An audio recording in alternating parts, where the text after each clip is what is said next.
복된 인물이 되는 요소 두 번째. 창세기 12장 1절에서 9절 말씀. 전편에 이어서 계속됩니다. 예전에 한 선교회가 초라한 가 건물에서 세계 선교를 위한 제자 양성 사역을 수행했었다.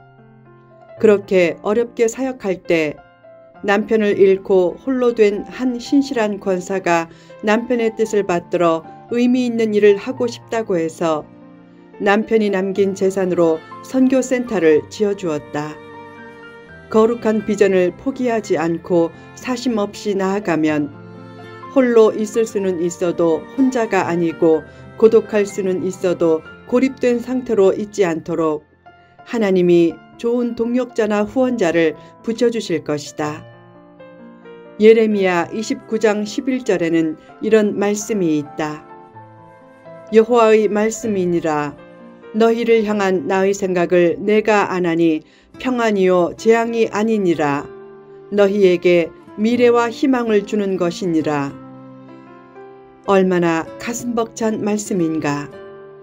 하나님은 신실한 성도에게 미래와 희망을 주려는 생각으로 가득 차 있으시다. 그렇다면 나의 생각도 내일의 희망으로 가득 차야 한다. 불행과 절망은 대개 잘못된 생각 때문에 생긴다. 생각부터 잘하라. 문제만 생각하면 실패하지만 문제에 뒤따라오는 가능성을 생각하면 곧 환경이 반전되어 성공의 문이 열린다. 내게 주어진 거룩하고 찬란한 비전이 이전에는 해보지 않은 일이고 결과가 잘못될 것 같고 성취가 힘들 것 같을지라도 결코 포기하지 말고 일단 현재 맡은 일에 충실하라. 그러면 가장 적절한 하나님의 때에 비전 성취의 길이 신비하게 열릴 것이다. 4. 공동체 정신. 하나님의 명령을 듣고 아브람은 아내와 조카 롯과 그가 얻은 소유와 사람들까지 다 이끌고 가나안으로 갔다. 그는 큰 꿈을 가지고 가나안으로 갈 때 혼자 가지 않고 아랫사람도 살피며 같이 갔다. 자기의 목적 달성을 위해 남이나 가족을 희생시키면 반짝 성공은 해도 진짜 성공은 하지 못한다. 가나안 땅으로 혼자 떠나면 홀가분하겠지만 진정으로 축복받은 사람 중에 외톨이는 거의 없다. 성도는 내 곁에 있는 사람도 잘 챙길 줄 알아야 한다. 일본에 기구찌란 수학 천재가 있었다. 옥스퍼드 대학에 다닐 때 그는 늘 1등이었고 그의 영국인 친구 브라운은 늘 2등이었다. 동양인이 항상 1등을 하자 시기하는 백인 학생도 있었다. 어느 날 기구찌가 독감에 걸려 한동안 결석하자 일부 백인 학생들이 됐다, 이번 학기는 브라운이 1등 하겠다 라고 좋아했다. 그런데 그 학기에도 기구찌가 1등을 했다. 알고 보니까 친구 브라운이 매일 강의 노트를 기구찌에게 전달해 준 것이다. 친구가 아픈 기회를 틈타 1등을 하고 싶지 않다는 뜻이었다. 행복은 같이 승리하려고 하고 남을 기쁘게 할 때 주어진다.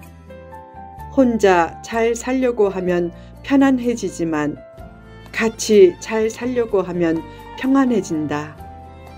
편안보다 평안이 소중한 가치다.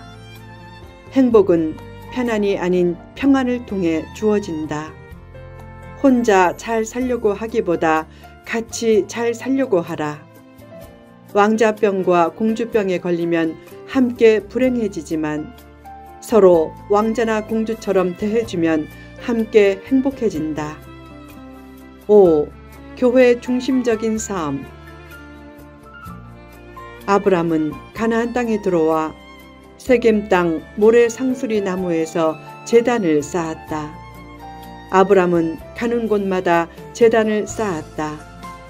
그렇게 한 것은 축복을 받기 위해서가 아니라 감사하기 위해서였다. 그처럼 무엇을 얻겠다는 목적이나 사심이 없이 그저 감사하는 마음으로 꾸준히 예배하면서 묵묵히 교회를 섬기면 하나님의 넘치는 축복이 따른다. 교회 중심적인 삶은 축복의 핵심 통로다. 성경은 교회를 주님의 신부라고 했다. 주님의 신부인 교회를 잘 섬겨야 축복도 넘치게 받는다. 교회를 섬기고 예배하는 일을 가장 우선순위의 일로 두라. 하나님이 은혜 주셔야 창조성도 생기고 나를 돕는 사람도 생기고 재정적인 능력과 가능성도 커지고 돈을 번 후에도 행복을 잘 지켜낼 수 있다.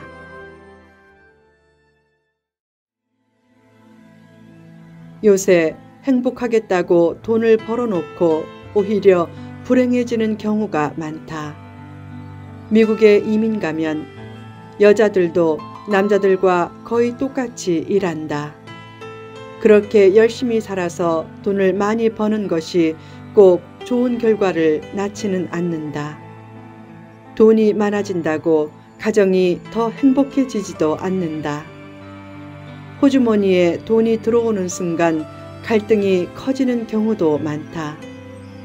재정적인 여유가 생기니까 배우자가 치사하게 굴면 혼자 살겠다는 생각이 강해진다. 그래서 이민 가정의 이혼율이 높은 편이다. 행복하겠다고 돈을 버는데 벌어놓고 불행해지면 체감적인 불행 지수는 더 커진다. 결국 행복은 하나님이 은혜 주셔야 계속 지킬 수 있다. 늘 교회 중심적으로 살라. 교회를 애틋한 마음으로 생각하고 교회의 비전에 작은 힘이라도 보태고 힘써 헌신하면 길이 없는 것 같은 상황에서도 길이 열리는 은혜를 체험한다. 믿음이 부족했던 아브람도 제단 중심적인 삶이 있었기에 결국 복의 근원이 되고 인물이 되었다. 늦었다고 포기하지 말라. 지금 교회 사랑을 새롭게 다짐해 보라. 교회를 사랑해서 크게 축복받았다는 얘기가 남의 얘기만이 아닌 나의 얘기가 되게 하라. 아무리 현재 모습이 부족해도 열심히 교회를 섬기고 하나님이 주신 비전을 따라 살면 누구나 복된 인생이 될 수 있다. 자본이 없어도 포기하지 말고 재능이 부족해도 포기하지 말고 80세가 넘어도 포기하지 말라. 죽을 때까지 인물이 되든지 인물을 만들든지 하는 삶을 꿈꾸며 나아가라. 미국에 리버만이란 폴란드계 이민자 할아버지가 있었다. 그는 9살 때 이민 와서 맨하튼에서 과자 가게를 하다가 74살에 은퇴한 후 매일 요양센터에서 체스를 하며 지냈다. 하루는 체스 파트너가 약속을 어겨 혼자 무료하게 지낼 때 한 젊은 봉사 요원이 말했다. 할아버지, 심심하면 한번 그림을 그려보세요. 그래서 화실을 찾아 10주간 교육을 받은 후 놀라운 재능을 발휘했다. 그때가 81살이었다. 그 후로 그가 그린 그림마다 순식간에 팔려나가면서 점차 미국의 샤갈로 불렸고 101살에 22번째 개인전을 열어 세상을 놀라게 했다. 죽기 전까지는 어떤 것도 늦지 않다. 꼭 필요한 것이거나 하고 싶은 것이 있다면 늦었다고 생각하지 말고 지금 시작하라. 늦었다고 생각할 때가 가장 빠른 때다. 추운 겨울이 된 것이 세상이 끝난 것이라고 생각하는 사람은 없다. 조만간 봄이 올 것을 알기 때문이다. 인생의 겨울이 왔어도 끝난 인생으로 생각하지 말라. 겨울에도 늘 푸르른 솔잎 인생을 꿈꾸며 살라. 내세를 믿는 성도에게 이 땅의 삶은 더욱 끝이 아니다. 외모는 초라해지고 환경은 어려워져도 늘 더 좋은 세상을 꿈꾸며 살라. 지나간 날들만 생각하지 말고 희망찬 앞날을 더욱 생각하라. 나이가 든 것 자체를 훈장으로 삼지는 말되 후진들에게 멋진 인생 모델이 되려는 꿈은 포기하지 말라. 나이가 든 사람이 희망의 노래를 부르며 활기차게 살면 차갑고 서럽고 쓰라린 현실에 지친 젊은이들의 마음에 신비한 열정을 타오르게 할 수 있다. 물리적인 능력보다 영적인 확신이 중요하다. 그 확신을 통해 얻는 선진의 떳떳함이 후진의 든든함의 원천이 될 수 있다. 끝났다고 생각하지 말고 끝내 이긴다고 생각하라. 인생은 때로는 위로 부상하고 때로는 아래로 침몰하는 부침의 연속이다. 그래도 하나님의 구원과 약속은 변함없고 내 마음에 두신 하나님의 소원은 꼭 성취될 것이다. 그렇다면 어떤 상황에서도 낙심할 이유가 없다. 아브람은 가나안 땅을 떠나 애굽으로 내려갔고 거기서 목숨의 위협을 느끼고 아내를 누이라고 속였다. 그래도 하나님은 그를 끝까지 붙잡아 주셨다. 그런 역사가 내게도 있을 것이다. 늘 하나님이 주신 사명과 비전을 이루려고 힘쓰고 힘들어도 소망을 잃지 않고 교회를 사랑하고 예배를 중시함으로 아브라함처럼 큰 인물이 되라.